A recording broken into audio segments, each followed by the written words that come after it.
Anxiety disorders and OCD will create obsessions. These are the things you get fixated on, you're worried about all the time, and you cannot seem to get them out of your mind. People often ask me how they can stop obsessing over the thing they're currently worried about or afraid of. So this week on The Anxious Truth, we're going to talk about that. Now, before we get into that, just a quick reminder that The Anxious Truth is more than just this YouTube video or this podcast episode. There are a ton more resources on my website at theanxioustruth.com, so I urge you to go over there and check all of that out. And if you'd like to talk about what you hear on this episode of The Anxious Truth, I'm hanging out in the Disordered Community Space, which I co-host with my Disordered co-host, Josh Fletcher. You can find out more about that community space and about the Disordered podcast at disordered.fm, so check that out too. So let's get into this. Everybody wants to know how to stop obsessing over whatever it is they are fixated on and can't get away from.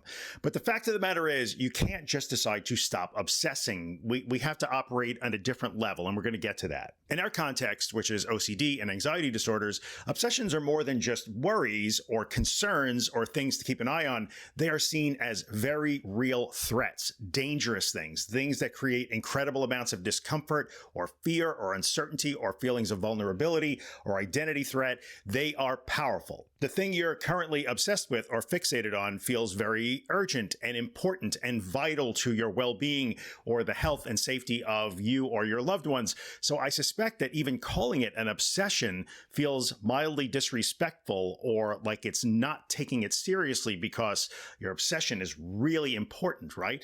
Now, in OCD and anxiety disorders, an obsession is not something we can just choose to turn off, because if you could just turn off the obsession or the fixation, you would have done that already, I'm sure.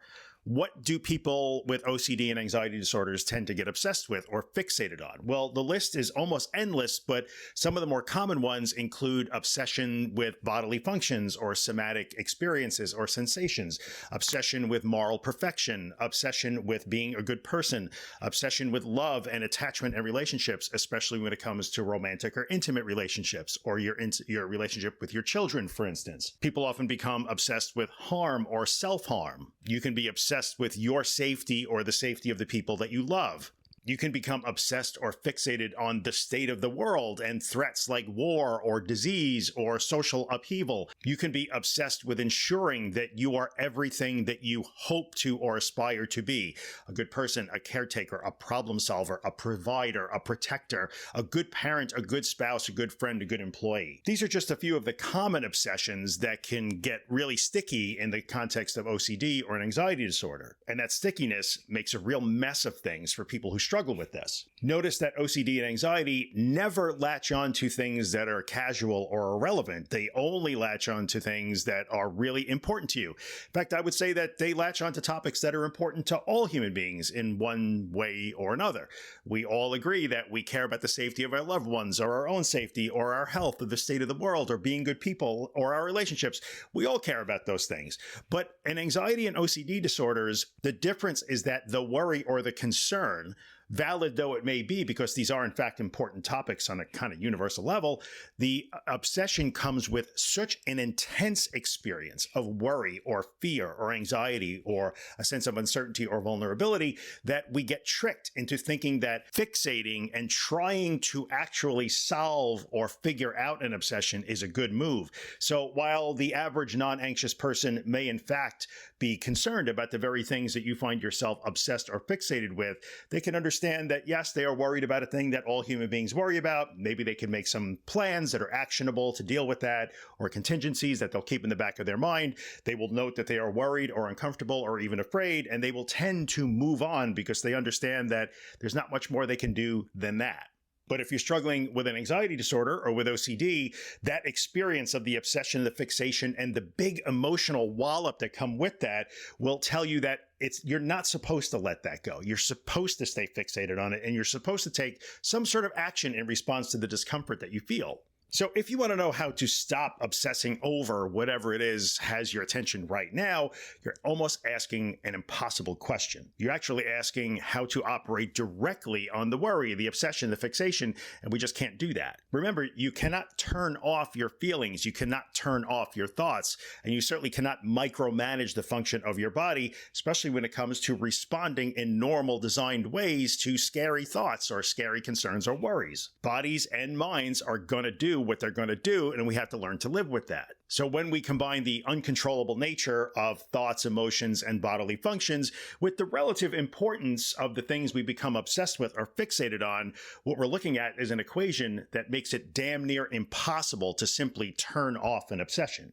I'm guessing you've tried to turn off your obsession or your fixation in a million different ways. Has that worked for you, or worked for any more than maybe a couple hours or a couple of days at best? People who struggle with anxiety and OCD will try a million different ways to do that, replacing negative thoughts with happy thoughts, trying to conjure up positive or happy memories, trying to vibrate higher, choosing gratitude, biohacking, changing diet, adding supplements, trying to use logic or reason to prove the obsession wrong or convince themselves that everything's going to be okay and that they actually have a handle on everything. You may be in a constant battle in your own head, trying to argue with yourself that it makes no sense to obsess the way you are, yet you can't stop it. Again, this list is almost endless, but I'm guessing that if you're watching this video or listening to this podcast today, you recognize at least a few of those. Really, we want to learn how to stop compulsing. We cannot operate on the obsession itself.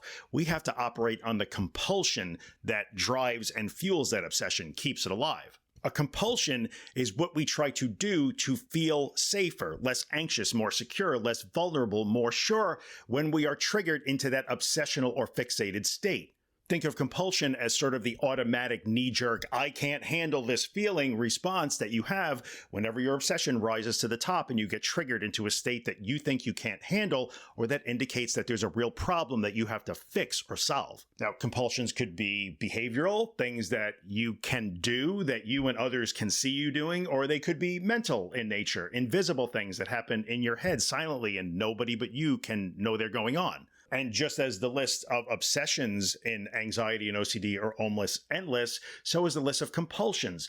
Some common behavioral compulsions might include repeating tasks, or cleaning excessively, or asking over and over the same questions, trying to attain reassurance and soothing, or even validation of identity confirmation. You could be behaviorally checking and monitoring your own body, or the weather, or world events, or the safety or whereabouts of your loved ones, or checking the expression on people's faces around you to making sure that they still love you and you haven't offended them or done something wrong.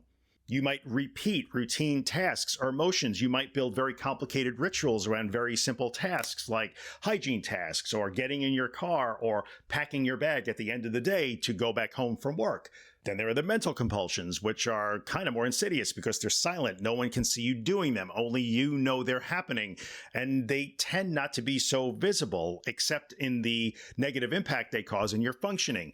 Things like counting, special patterns in your head, repeating song lyrics or words or phrases or prayers, or reviewing your emotions for correctness, or scanning your memory for gaps, or testing your memory to make sure that you're not losing it. You could be trying to force good emotions or immediately access on demand good memories and then force positive emotions as a result of that. And then, of course, there are the old standbys, which is actively engaging in worry and rumination in an attempt to sort of pre-solve a problem you think is coming down the pike, or know the unknowable, or confirm that you really are on top of things and you're taking care of what needs to be taken care of. Again, we can go on and on with this. The list is damn near endless. Instead of asking, how do I stop obsessing over, we have to look at those compulsions. The compulsions are the actions we take to try to feel immediately better when we are in a triggered moment, and we have to keep doing them because that soothing or that relief never lasts. So you wind up in an endless cycle. And every time you engage in a compulsion, you are confirming to your brain that obsessing and fixating is in fact the right thing to do, and the cycle never stops. In a nutshell, compulsions are the things that you do to try to save yourself from your obsession. Except it's nonsense, because the obsession isn't as urgent or dire or immediate or actionable as your brain will suggest it is, so there's actually no saving to be done. It just feels like you're saving yourself because you experience some sort of emotional relief in the moment that you compulse.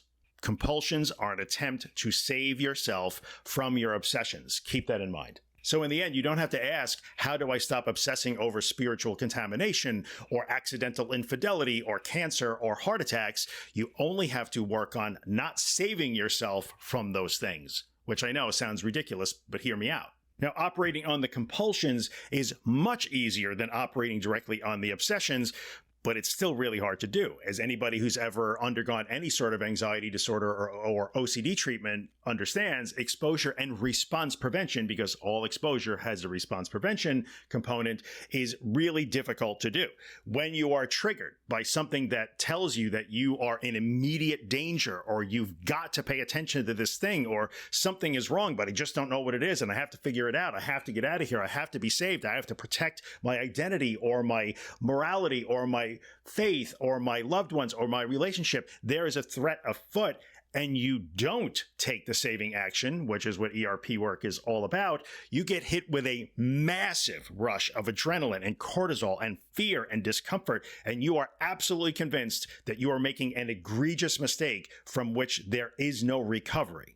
Resisting a compulsion, or not ritualizing a task that's been ritualized, or not performing a safety or avoidance or escape behavior, feels like making an incredible mistake. And the intensity of the feeling that you're going to get will accidentally confirm that for you, in air quotes. Spoiler alert, it doesn't confirm anything. It only confirms that you're afraid, and everybody is allowed to be afraid, but you're trying to learn that you can handle that without trying to fix it. That's where the secret sauce is here.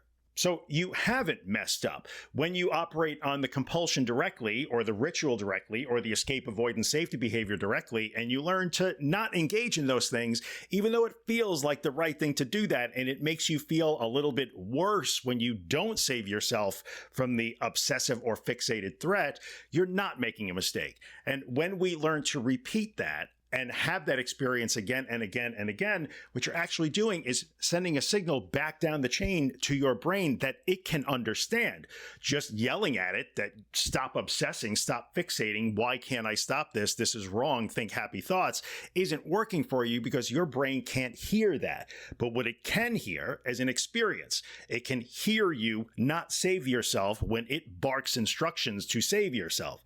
And over time, what you wind up getting is a change in the fixation and the obsession accidentally or on the back end. It's a happy secondary impact. When we stop compulsing, which is very hard work because it feels like a huge mistake and it goes against what some people will just call a survival instinct. Fair enough. I can sort of deal with that interpretation.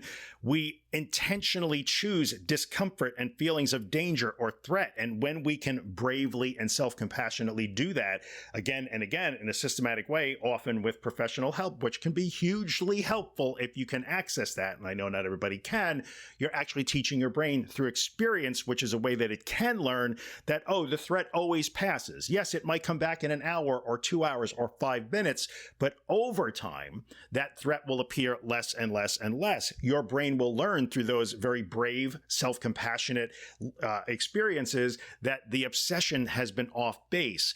You start to learn discernment again. It's not like your relationship or the health of your children isn't important. We would all certainly agree that they are.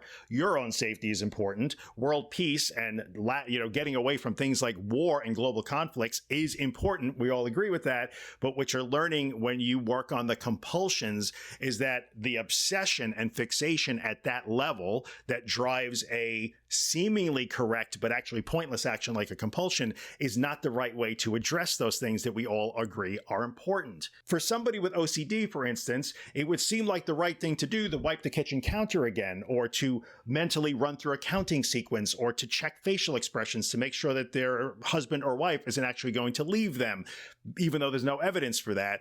It would seem like that's the right move to counter the obsession or the fixation, but the rest of us would look from the outside in and say, that's theater. That's actually doing nothing.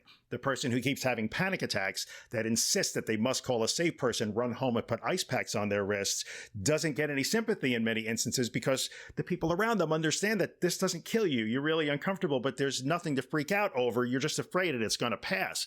We have to learn that the response, the compulsion, if you will, which is what we call it in OCD, but I think it's a reasonable way to frame it even in other related anxiety disorders. When we can start to get rid of the compulsion, our brains will learn over time that the level of worry or the level of trigger or the level of fixation or obsession with this somewhat valid concern especially in GAD, people with generalized anxiety disorders, well, and on health anxiety will argue all the time, but my worry, my fixation is real, so I have to respond to it. Yeah, it may very well be a real issue, but we need to operate on the compulsion anyway so that we can learn that the strategy that we have insisted must be correct to deal with that discomfort isn't correct at all, and it's causing more problems than it solves. What does that actually look like in practice? Well, I can't tell you exactly for your situation because I don't actually know you. In a podcast episode or a YouTube video, I couldn't possibly give you step-by-step instructions on exactly how to resist your compulsions or even how to identify them. That is the part where professional help and